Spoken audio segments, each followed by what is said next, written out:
Hi, this is Brett Ingram, award-winning entrepreneur, and today I want to share with you 7 lessons entrepreneurs can learn from the Grammys.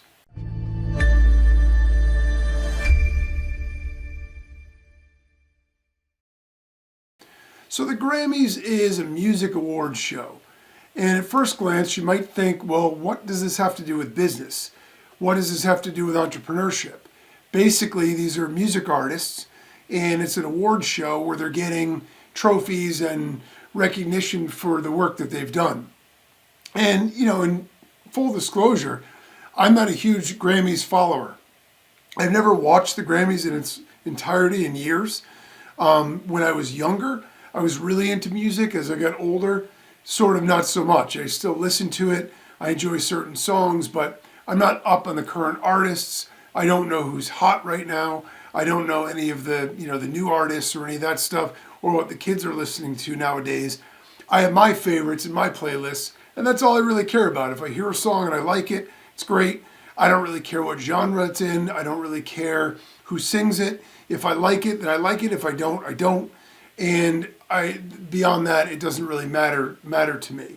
And so I'm not a huge follower of it, but at the same time, I recognize some parallels between what I see on the Grammys and what I hear about the Grammys after, in terms of the fallout, and what we see in entrepreneurship and in business circles. And so I think it's really important because, again, like lots of things in life, there are parallels to business. And I think it's super important to be able to recognize when we see parallels and lessons because we can learn them from anywhere. And oftentimes they're the most powerful when they come from a place outside of the realm that we normally deal with. So we're always in business and we're listening to business, podcasts and reading business books. All that's great. And there's certainly a lot of value in that because it's right in our wheelhouse. At the same time, if we look outside of that, whether it's to sports or whether it's to entertainment or whether it's to life in general, there are oftentimes a lot of things that take place that if we think about them and we think about how they can apply to what it is that we do, sometimes they can give us new realizations, they can give us new epiphanies or breakthroughs that we could use in our business or as entrepreneurs to be even more effective and more successful than we are. Plus, it keeps us well-rounded, which is always a good idea. We don't want to be so tunnel vision, we don't want to be so singular focused that we don't have an understanding of what's going on around us. And so I think that's super important. So when we think about the Grammys, what we're talking about is from the very start of it, right? It's basically people with a dream to make music that touches an audience. So, when an artist sits down to, sing a song or write lyrics or whatever else, the idea in general is some sort of expression, but oftentimes, obviously, they want to connect with an audience. And maybe it's through a personal experience or personal feeling of pain or sadness or happiness or whatever it is, anger. And we want the audience to resonate with that. And when it works, that's exactly what happens. So sometimes people will write a song or perform a song and, people are, okay, that's cool, whatever. Other times it, is the face of a generation and it changes the way, people think in contemporary terms and stuff because it's that transcendent. And so as an artist, obviously the bigger impact you can have, aside from the monetary success or any of that kind of stuff, it's validating, I'm sure, to have something that you produce, that you created as an art form that other people like so much, that they engage with so much, and that they want to get more and more of. And that has to be very validating. When we look at entrepreneurship, it's really no different, right? I mean, entrepreneurs are people with a dream to make a product or service to touch an audience. Same kind of idea. We want to change lives. We want to improve the way people live. We want to make people happier, safer, healthier, whatever it is. And it's the same idea. A lot of times people will make a product or service and roll it out to the market. And okay, some people buy it, some people don't. It might be successful, it might not. But every once in a while, something comes along that just strikes that right chord and all of a sudden it explodes and everybody's using it. And when those kinds of things happen, as an entrepreneur, that's an incredibly rewarding experience, incredibly validating, because again, it's an idea or dream that was personal to us that we started with, And then we were able to share that with the world and realize, hey, other people resonate with this the same way we did when we created it.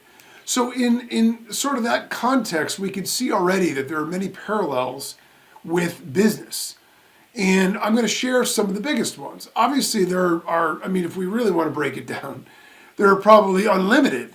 But there are some main ones that I think are really relevant, and they are universal lessons for every business owner, every entrepreneur. The first off is that there are lots of different opportunities and lots of different ways to get to, where we want to be. There are a lot of ways to manifest the results or have the impact that we want. And we see this in the music business, in things like the Grammys, in categories of music, right? I mean, there are lots of different categories of music. You have pop, you have rock, you have jazz, you have R&B, you have country, rap, hip hop, and whatever else, in between and on the ends of that or wherever else. And you could see just from that list itself, like that range is so sprawling. They don't necessarily, all those have a lot in common and from one extreme to the other, but each caters to a different audience. There may be some overlap. There might be a country music fan that also loves this rap song or whatever else, of course. I like music from essentially all genres, but the fact is, the main audience for any one of those is generally more narrow, but there are unique audiences for everything. So what it means is that there's a place for all of that, right? There's a place for someone to be successful in any one of those genres, in any one of those musical areas. And one isn't necessarily or inherently better than the others. You could create a more artistic song or a more popular song in one way or the other, but it doesn't make that whole genre better than the other. And when we think about that as a parallel to business, right, it's pretty similar. It fills a different need. So in business, it's the same. We all might have a different industry. We all might have a different niche. We all might have a different market that we're going to serve and that we're going to play in, so to speak. But at the same time, it doesn't make one market better than the other. If you want to make sponges and I want to make software, it doesn't make one or the other better. It just depends on how good we are at doing what we do in terms of serving our market. If I'm better at it than you are, then I might be more successful. If you're better at it than I am, you might be more successful. But it doesn't make sponges better than software or vice versa. The fact is, we all have a place and we can all play. And so the real question when it comes to that is, one isn't inherently better than the others in general, but for us individual as the entrepreneur, for us individual as the artist, which one resonates with us? Which one has the greatest personal appeal for us?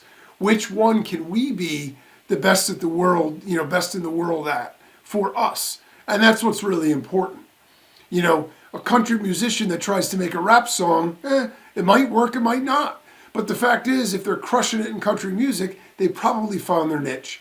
In business, if we're creating software, maybe we don't want to go make sponges because software might be the place that we're best suited. And it might be where we really have sort of that advantage over everybody. So that is, I think, a really important lesson right from the top. Another one is that it requires a team to achieve greatness. What we see oftentimes when we see the manifestation, the awards, the championships, whatever it is in sports or music or any other walk of life, even in business, we talk about the entrepreneur, Elon Musk or Steve Jobs or, Jeff Bezos. Look, they might have had a vision. They didn't build their companies themselves. If they didn't have an army of people all on board with the same mission, they would have failed just like anybody else would. Music is no different. While, someone might get up there and actually belt out the song and they do it in a way that's beautiful and memorable and moving, and so we all connect with that. There's someone who wrote that song.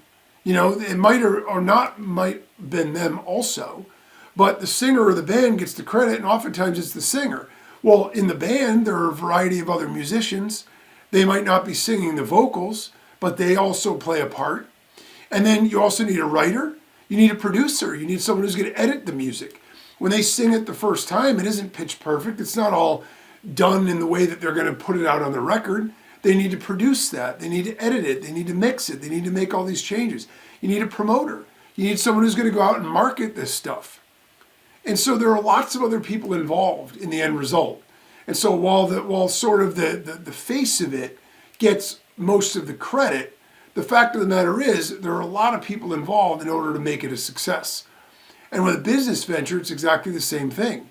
If we're the entrepreneur, if we're the face of our business, we might be the one on the ad, we might be the one on the billboard, we might be the one that everyone associates with success, like the entrepreneurs that are famous that I already mentioned. But the fact of the matter is, if they didn't have a team behind them of very capable, very hardworking, very dedicated people, they never would have been able to achieve what they achieved. No one would be able to do that stuff on their own. And so it might be our vision, but it only becomes reality when we have help from other people to realize it. And that's really important because sometimes people associate entrepreneurs, especially the high achieving ones or the famous ones in history, with these tyrannical sort of my way or the highway authoritarian people. And the reality of it is, one way or another, you have to be able to get other people to buy into your vision. You have to get other people involved in it, and it requires everybody. And so if we understand that as a CEO or as an entrepreneur or as a business owner, and we invest in the other people around us, we set ourselves up for greater success than if we alienate people and try to bring them along by force because of the fact that we're the genius and they're just some worker bee that needs to do their job, right? That's not usually a way to motivate people. A third lesson that we could take from the Grammys that certainly applies to business is that competition is fierce. Every single category, despite the fact that there are so many categories, there are so many quality candidates and people that are nominated for various awards. In any given year, in just about any category, you could probably have 5 different winners and not go wrong with any single one of them. Anyone who's nominated is probably worthy enough to win, but only one person is going to win. That doesn't even count all the people that were runners up to that and runners up to that. And so you have a very competitive field of very hardworking, very artistic and creative and very qualified visionary people all competing for that same award.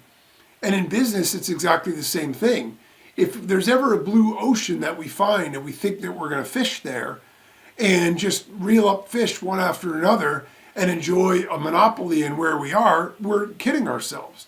Because even if we were able to find that somehow, and nowadays that's pretty difficult, even if we could find it, it won't be long until someone's copycatting us. It won't be long until someone else is fishing in that ocean.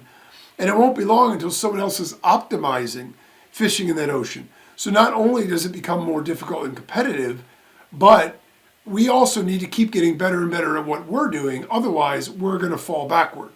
And so business is exactly the same. In any niche that we're going to go into, in any industry, oftentimes there are already big players that are sophisticated. But even if there aren't, there definitely will be, because money and opportunity attracts competition. And so whatever field we're playing in, whatever market we're playing in, if competition isn't already there, it's coming. And what ends up happening is the competition gets people to constantly refine and get better and better at what they're doing and get more sophisticated with it. We see this in marketing all the time. You used to be able to run ads, and if you had a product that you could sell for, say, $27 or whatever, you could run ads and you could actually make a profit off of that. Now, because people have figured out how to build a sales funnel and learn how to get that $27 sale up to $300, $400, $500 per average customer, they realize they can spend a lot more per an ad. If you're making 27, you can't spend more than 27 or you're in the red, you're losing money. If you're making 500 on every customer, you could spend up to $499 and still make money. So you could bid $50 for the same ad traffic that the other person can't bid more than 27. And that's exactly how competition works. In music, it's the same thing. Everybody is working just as hard to try to make the next great record, to make the next great track.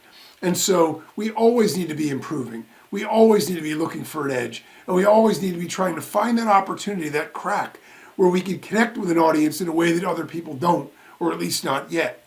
So competition is extremely fierce in obviously all of those areas. Another very important lesson from the Grammys that applies to business absolutely is that the only constant is change, right? No matter what is happening, music in and of itself is evolving. Whether a new genre appears or whether the tastes in a particular genre change or adapt or whatever, we're always seeing things being evolving. We're always seeing things change. You know, in the music industry, it used to all just be music and it was radio based. And if you wanted to buy records, you went to the record store to buy them. And then we had the evolution of streaming services. So then you had the ability to get your music and be able to stream it online without needing to pay for it, right? And so all these other things, and then we also had videos. There used to just be audio. So you didn't even know what a band looked like unless you had an album cover. Then videos came about. They changed the entire way the whole music industry works.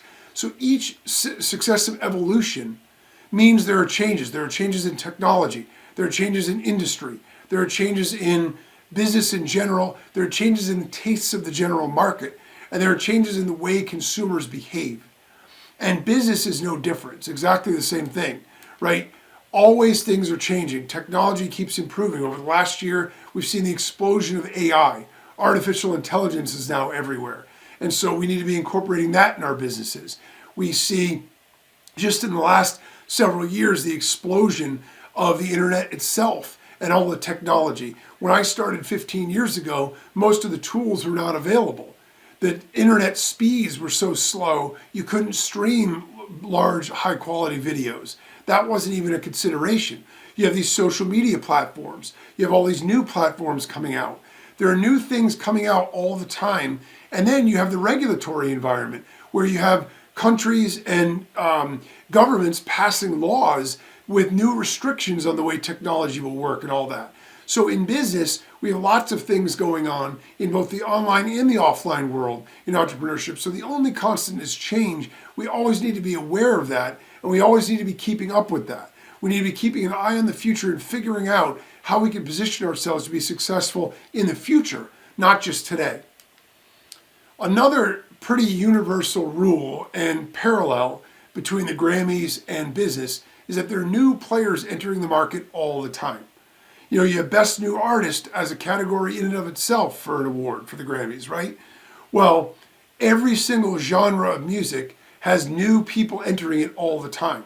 So even if you're established, even if you're a big player, even if you've had success in the past, it doesn't guarantee you success in the future. There are new players entering all the time, and while they may not cannibalize your entire market or your entire audience, they certainly could take a chunk of it. So we always want to be creating things that are fresh and that are connected with our audience because there's always new players entering the market. In business, this is particularly true. No matter what industry we're in, business and technology have advanced in such a way that now the barriers to entry in a lot of industries are so low that people can literally jump into almost any industry from their bedroom, from their living room, with an internet connection and a website. And so that makes it better and worse. It allows us to enter markets we never would have been able to and compete, but it also means we're never safe. We always have to have an eye over our shoulder because there are new players entering. So if we aren't always innovating, if we aren't always improving what we're offering, some new player is going to come in and potentially take some of our audience and our customers away. Another lesson in parallel is that, look, it's just a reality of it. It's not always fair or perfect, but it is part of life. You know, every year they always use the word snub, like who got snubbed at the Grammys? Who didn't get the award that they should have? There's always people upset by whoever wins because they feel like somebody else is more deserving. And sometimes it's political. Sometimes they're going to throw out, political elements of it and claim that that's the reason. Other times it's that, somebody's record was more popular, their audience, or whatever else it is. But it's part of life. It's a judgment. It's a popularity contest to some degree. It's not a perfect science, and it's not a 100-yard dash where the fastest runner wins.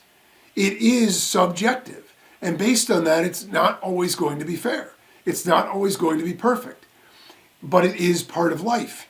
Business is exactly the same thing. You know, in business, things that we do in business are not always going to be fair. It's not always going to be, we worked the hardest so we win. We did the best job so we win. Sometimes other people have advantages that we don't. And so sometimes they might be more successful than we are, even if we deserve it more. And that's just the reality of it. And a last parallel that I think is, well, there's two more actually I want to share. One is that timing or luck always plays a role. You know, you could make the best record you've ever made, and it might be good enough to win the Grammy in any given year, but maybe the one year that you release it is the same year that somebody that made this generational shifting music appeared in your same genre. And so you're the runner-up that year. It's bad luck. It's bad timing. It happens. Business is exactly the same. We could have a great product. We could have a great product offering, and we could have a great marketing campaign. But sometimes somebody else might beat us to the punch. It does just happen. And the last lesson is that it takes hard work and perseverance to get to the top. You're going to be hard-pressed to find a Grammy-winning musician that sat in their basement over the weekend, ripped out some lyrics, spoke into a microphone, released it, and all of a sudden went viral and now is winning Grammys. More often than not, while you might see their coronation where they win the trophy or win the award, the fact of the matter is they struggled for years, they worked their tail off, they were in the studio doing all this stuff, and they make it seem like it's a lifestyle business. So they're always chill and cool, but the reality of it is behind the scenes, they're working their tail off. That's the only way they were able to create something that could get to the level of success that they did. And in business, as we already know, it's exactly the same thing. If we're going to be successful, we can't expect something to work for us overnight. We have to be willing to put in the work and keep going, even against all odds, if we ever want to achieve anything great. And those are 7 parallels between the Grammys and business. And if we take them to heart, we'll be better off for it, because they really do apply to everything that we're doing. So the takeaway here is that as entrepreneurs and business owners, we can learn important lessons from every walk of life if we just pay attention. The Grammys, while a music awards show, has many parallels with business. In fact, it actually is the business of music, in addition to being a celebration of artistry. When we embrace the challenges inherent in achieving any great dream, we appreciate and enjoy the journey more, and at the same time, we improve our odds of success.